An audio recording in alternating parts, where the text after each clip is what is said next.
Hey guys, and welcome back. Jesus, that showcase, eh? I haven't got my camera with me to film at the moment, but I wanted to get my thoughts out on the showcase as soon as possible. I'll probably skip over some of them very quickly, as I'm not interested in those ones, but I think each one on here will still be fun to mention nonetheless. First up at the showcase was a great surprise reveal for me, and that was Final Fantasy 16. I've been a huge fan of Final Fantasy since I was a little kid, and their latest entries have been very mixed. Final Fantasy VII Remake was to me incredible and only had some small hiccups, whereas Final Fantasy 15 had a great premise but a poor execution. I'm thinking that they've learnt a lot since releasing Final Fantasy VII Remake, and now have a better idea of what fans and newcomers alike are looking for in their gameplay. The trailer was pretty lengthy as well, with most of it being cutscenes, but at least it was in game engine and not just CGI rendered. The alpha-like snippets of footage they chucked in looked somewhat reminiscent of Final Fantasy 15. I'm hoping this is the chance for them to make that Noctis gameplay they brilliantly designed to finally be executed correctly for the audience. I am scared that this may be more of an action game than an RPG, however. I don't want to see Final Fantasy abandoning its roots and going into the wrong genres. But saying that, it's also quite exciting to see a franchise branch out and try new things, so it's a mixed bag for me. I'm also happy about going further back in time than Final Fantasy 15 too. The fantasy element of these games I think better complements older periods in time, mixed with those outer world elements. I think Final Fantasy 15 was too modern to feel like a fantasy adventure, and even though this feels somewhat Games of Thrones-ish, I think it'll still be more akin to the old school Final Fantasy games we know and love. No release date or even year, which makes me think this will still probably be about 2 or 3 years down the line. If it's anything like Final Fantasy 15, it could be 7 years away still. And you know what? That's fine with me. Don't rush this one. People can wait, and the payoff for a more polished game will definitely be worth it. Next up, we had some lengthy SpiderMan Miles Morales gameplay. I think this was definitely the reveal that would sell most people on the PS5 capabilities. To me, those graphics looked stunning.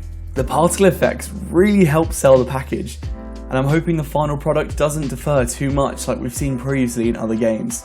I really enjoyed Insomniac's Spider-Man game, and I think this new release will do well to stand out from its predecessor. Miles Morales looks really fun to play, and I really want to do those slow motion, zippy, sappy moves as soon as possible. But seriously, who does it better?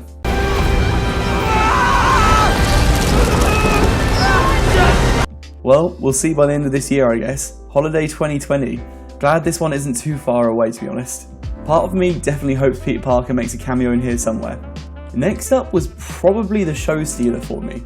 Hogwarts Legacy looks like a Harry Potter game we've all been waiting for since we first fell in love with the movies.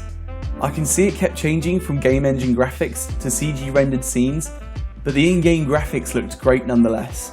I'm hoping this game gives us the true opportunity to live out our own stories, create our own characters, and reach our own endings. I know some games tend to give you the illusion of creating your own path, where instead it's a singular, unavoidable ending.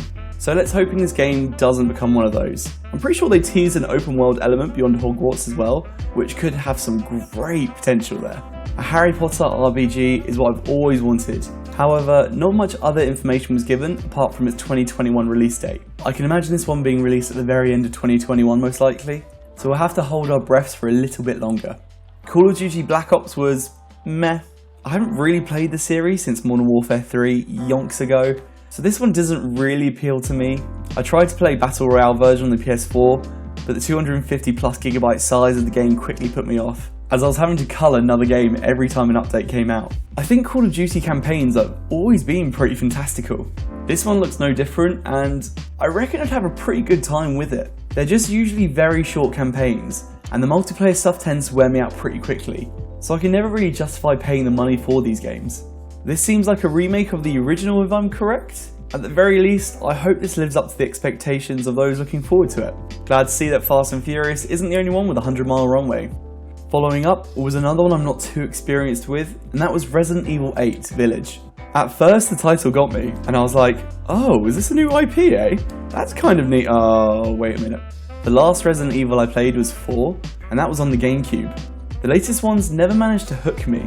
This one looks pretty terrifying, and I can maybe see myself getting this one once discounted. This one seems to be coming out in 2021, with no specific quarter mentioned though, so again, I'm inclined to think it's going to be the latter half of the year it's going to be released. Deathloop looks fine, I guess. The time loop concept seems pretty unique and fun, but I'm kind of over this hero first-person shooter game thing. I imagine the time loop mechanic will probably do well enough to entice a fair few people to trying out the game though. This trailer felt way too long. I get you need time to explain the premise, but it needs to be about a minute shorter I reckon. Second quarter of 2021, so let's hope this managed to bag some good reviews.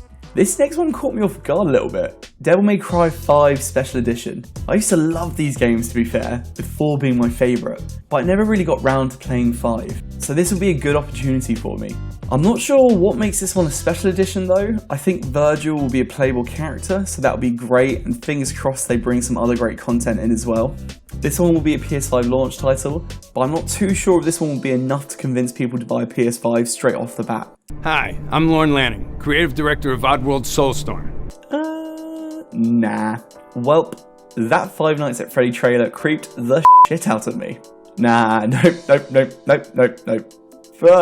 Yes, yep, I probably won't help myself and still buy it. Next up was some fun Demon Souls footage, a remake of the original PS3 game back in 2009. This looks really fun and the graphics look stunning. Definitely enough to tempt me to pick up the game, but as of yet there's no release date, so we could be in for a bit of a longer wait for this one. And then we got this great trailer showing a bunch of free PS4 games we'd get straight off the bat with a PS5 through PlayStation Plus. And a lot of these I actually never got round to playing, so I was really happy with this one. I know a lot of these have been on the PlayStation Plus at one point or another, so I get these aren't huge reveals, but I'm pretty sure God of War, Final Fantasy 15 and Persona 5 are some new ones. This makes for a really nice touch. I'm going to be super happy playing these on a more powerful console when I manage to pick one up. The penultimate reveal was the release date and the price of the console. And wow, that was a nice surprise. The PS5 with a disc drive will be £450, whereas the digital edition without a disc drive will be only £360. That's a really good price. I think I was expecting it to be near the £600 mark, so this was a really pleasant shock for me. The console is going to come with 825GB SSD, which will be great for loading times and space, but I'm scared that after a couple of games like Call of Duty, you're only going to have room for 3 or 4 games still. I think the next thing we need to find out is now what the size of the actual games themselves will be. But I can't imagine these getting any lower than what we've already had in the PS4. The PS5 is going to release to a handful of countries on November the 12th and worldwide on November the 19th. That's only 2 months away. I think that was about the time everyone thought it would come out, as they need to market it for Christmas, but now just having that physical date to count down will make this all the more exciting. 2 months will fly by, right? We did although externally learn that they're going to be chucking another £10 on for opening prices for video games on the PS5, which does sting a little bit. I don't know, there's something about paying £60 for a game that just hurts me inside. It will seem justifiable for a lot of the big games such as SpiderMan and Call of Duty that might put in the effort with the graphics and the gameplay, but I feel like there's going to be a lot of other games released down the line that won't be worth that £60 price mark, but they're still going to make you pay for it. I think in these trailers though, they're going to have to start announcing an affordable price reveal date as well, as a lot of people just don't want to pay £60 off the bat, I reckon. And then to close it off we had... Wait, was that God of War teaser? Prepare yourself. They are definitely speaking to my wallet there, aren't they? 2021. So yeah, that was everything. A really strong showcase, I think. I was left with some really great vibes after watching a lot of those trailers, and this has definitely done the job of getting me hyped for November the 19th. We're just waiting on a Nintendo Direct from the Switch now, aren't we? God, it feels like it's been forever. Well, that's my thoughts on it all, folks. Let me know which announcement got you buzzing the most. Hogwarts won it for me, I think, as it's been a really long time coming. And as always, stay tuned for more videos on movies, animes, and video games. Until next time guys, take care. Bye.